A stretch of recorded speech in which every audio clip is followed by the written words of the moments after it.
When someone is angry or looking for revenge, they do recklessness things, make mistakes, and that is the precise what is happening to Russian President Putin right now. Across Russia, volunteer battalions are being formed to deploy to the war in Ukraine, joining the so-called special military operation, what is officially called Russian brutal aggression on Ukraine. From Murmansk in the Arctic Circle to Perm in the Urals and Primorsky Krai in the Russian Far East, the call has gone out, appealing to both the patriotism and the wallets of Russians. Relevant military experience is not always required. In all, analysts assess that more than 30,000 volunteers might be mobilized to supplement Russian ranks depleted by 5 months of combat, between 1/4 and 1/3 of the force deployed to win the eastern Donbas region, where the majority of volunteers would likely be sent. Last week, Richard Moore, chief of MI6, UK's secret intelligence service, said that the Russians will increasingly find it difficult to supply manpower, material over the next few weeks. Putin has long resisted the idea of a general mobilization in Russia, and this spring's call-up was similar to that in 2021. These battalions are one way to augment Russia's military manpower without such a drastic step. They also appear to be focused on poorer and more isolated regions, using the lure of quick cash. What impact these battalions may have is an open question. Chechen volunteer units have played an outsized role in the Donbas campaign, especially in Mariupol.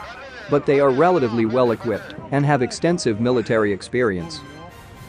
The battalions being assembled elsewhere clearly do not. Katerina Stepanenko, Russia researcher at the Institute for the Study of War in Washington, says some battalions will partake exclusively in combat support and combat support operations, such as logistics or signal battalions, while others will reinforce pre-existing military units or form combat battalions. But she adds, the short-term training is unlikely to turn volunteers with no prior experience into effective soldiers in any unit. Stepanenko says the process is being driven from Moscow.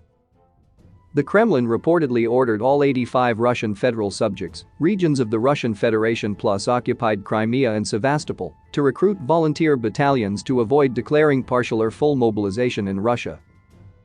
But the regions are expected to help fund the recruitment, which she says places a heavy strain on regional budgets. Krasnoyarsk in Siberia, for example, had to set aside about $2 million for the project, Stepanenko said. The qualifications required for joining up vary from place to place. One online flyer in Kazan in Tatarstan said, "We invite men under the age of 49 years who have previously served in the military and offer a contract for 4 months in your military specialization." Elsewhere, men up to the age of 60 with no criminal record are eligible. There is often no requirement of previous military experience listed in online notices. The Perm posting, under the headline "A Job for Real Men," seeks courageous, daring, brave, self-confident, extraordinary, well-rounded patriots of our nation. According to the postings, about 1 month is allotted for training, not much for a situation in which recruits have little or no military experience. According to the Russian Defense Ministry's standard policy, all recruits signing a contract must have 4 weeks of combined arms training. Whether that same regime is being extended to all volunteers is unclear. There are signs that Russian manpower shortages in Ukraine are beginning to bite. Ukraine's Center for Countering Disinformation says it found job vacancies for more than 20,000 Russian contract servicemen at regional employment centers. There have been persistent reports that some battalion tactical groups have had to be reconstituted. But as one analyst puts it, a battalion is more than a crowd with rifles. Stepanenko of the Institute for the Study of War said, these poorly trained recruits will likely be used as cannon fodder given previous Russian treatment of conscripts and proxy units. It's hard to imagine how these disparate groups with no knowledge of the battle space and rusty or non-existent military skills will influence the conflict. The task of infantry among Russian forces has been largely to take over places already obliterated by indirect fire.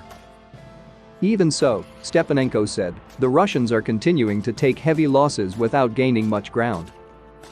They therefore require a constant inflow of Russian manpower to make good their losses.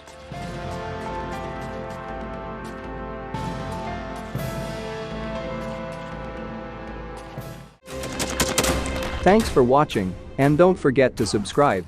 Also, if you want to support Warthog Defense, please become our member and get early access to new videos, exclusive members-only videos, and become administrator in comment section. The membership link is in the description. Rescues every day. We had a guy last week, it's 6 rescues in 6 days. You know, he's doing the job every day.